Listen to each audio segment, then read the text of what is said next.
Assalamualaikum warahmatullahi wabarakatuh. Perkenalkan, nama saya Denis Kulia Putri dari kelas 11 TKJ. Di sini saya akan menjelaskan materi tentang wajan bolik.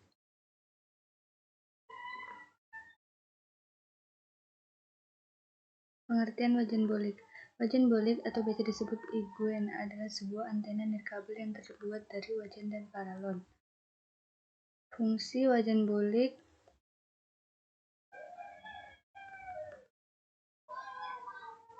pertama, antena wajan berfungsi sebagai penghubung untuk mengakses suatu jaringan dari pusat ke PC home.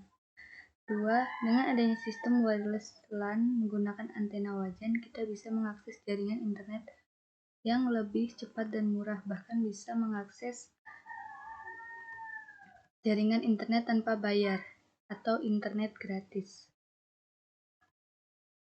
3. Jaringan wireless LAN menggunakan antena wajan memberikan suatu layanan yang tidak dapat disediakan oleh jaringan kabel. Adapun bahan-bahan untuk membuat wajan bolik, yaitu wajan diameter 36, semakin besar diameter semakin bagus. PVC paralon tipis, diameter 3,50 cm, tutup paralon 2 buah, aluminium foil 2,5 meter, baut dan mur ukuran 12 atau 14, 2 buah, wilen USB, double tape dan lakban, kabel UTP cat 15 meter merek AMP, perpanjangan USB. Alat yang digunakan yaitu penggaris baja 30 cm, pisau atau cutter, solder dan timahnya, gergaji besi, obeng dan tang. Berikut cara membuat wajan bolik. Pertama, menyiapkan seluruh bahan dan alat yang dibutuhkan untuk membuat wajan bolik. Kedua, wajan sudah dilubangi pada bagian titik tengah kurang lebih seukuran baut 14. Rapikan lubang dengan menggunakan kikir. Ada yang perlu diperhatikan sebelum membuat alat ini. Ukuran kedalaman wajan serta diameternya juga harus diketahui terlebih dahulu. Fungsinya untuk mengetahui jumlah feeder pada wajan. Kemudian potongan PVC paralon sepanjang 30 cm. Jangan lupa memberikan tanda pada jarak feeder yang telah dihitung di atas tadi. Tanda tersebut sebagai penanda pada bagian yang tidak boleh terdapat aluminium foil. Selanjutnya, siapkan doff paralon tertutup berukuran 3 inch. Buatlah lubang pada wajan seukuran baut agar doff bisa menempel. Pasanglah doff ke bagian dasar wajan serta dikuatkan dengan baut. Selanjutnya, melubangi doff 3 inch sebesar baut 12. Kemudian, baut doff ukuran 3/4 inci pada bagian titik tengah. Pasang aluminium foil pada doff atau penutup PVC paralon yang akan digunakan dan dipasang di ujung PVC. Sediakan modem USB WLAN yang masih berfungsi. Jangan lupa memberikan isolatif pada bagian tutup modem agar aman saat diguyur hujan. Akan lebih baik lagi dengan memberikan karet pelindung di modem USB. Selanjutnya, buatlah lubang pada paralon yang berukuran 3/4 inci dengan jarak 5 cm dari ujung paralon.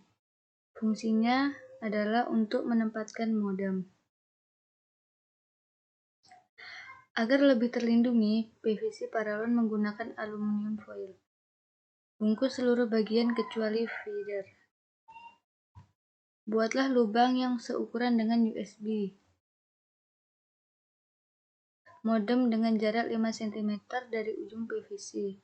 Kemudian, masukkan pada lubang sampai ujung USB modem tampak terlihat. Langkah selanjutnya, memasang doff yang telah disiapkan pada PVC paralon. Memasang PVC ke wajan yang telah ditaruh doff sebelumnya, kuatkan sampai sekiranya aman tidak jatuh. Proses pembuatan wajan bolik sudah selesai. Selanjutnya, saya akan menjelaskan tentang usaha produk casing komputer. Definisi dari produk casing komputer yaitu kotak atau rumah tempat terletaknya prosesor CPU, motherboard, dan peranti-peranti yang lain. Fungsi dari casing komputer untuk melindungi semua perangkat hardware pada komputer. Dengan casing ini, maka sebuah hardware yang lainnya akan dijamin lebih aman terhadap debu dan benturan.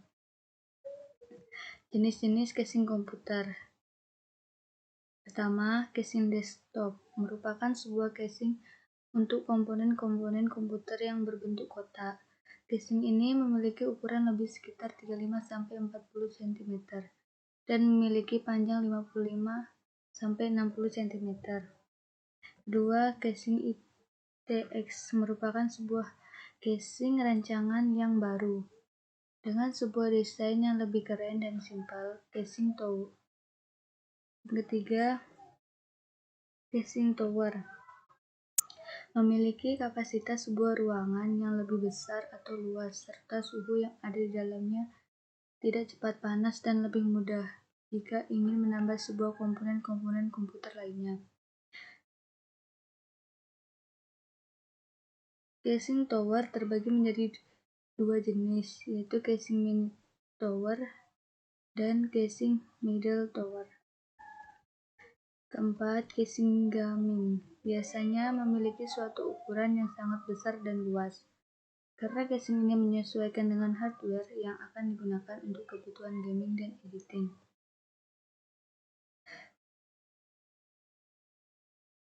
Cara pembuatan casing komputer. Pertama,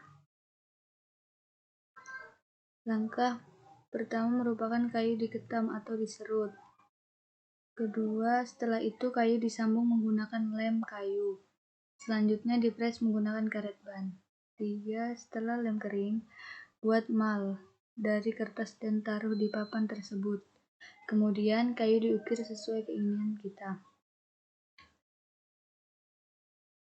Keempat, lalu siapkan Veneer. Veneer adalah kayu yang dibelah dengan ketebalan 1 mm. Selanjutnya siapkan gambar motif. Setelah itu, rekatkan Veneer pada kayu yang sudah diukir tadi. Langkah terakhir, amplas lalu pernis untuk diproses finishing. Sekian dari saya. Wassalamualaikum warahmatullahi wabarakatuh.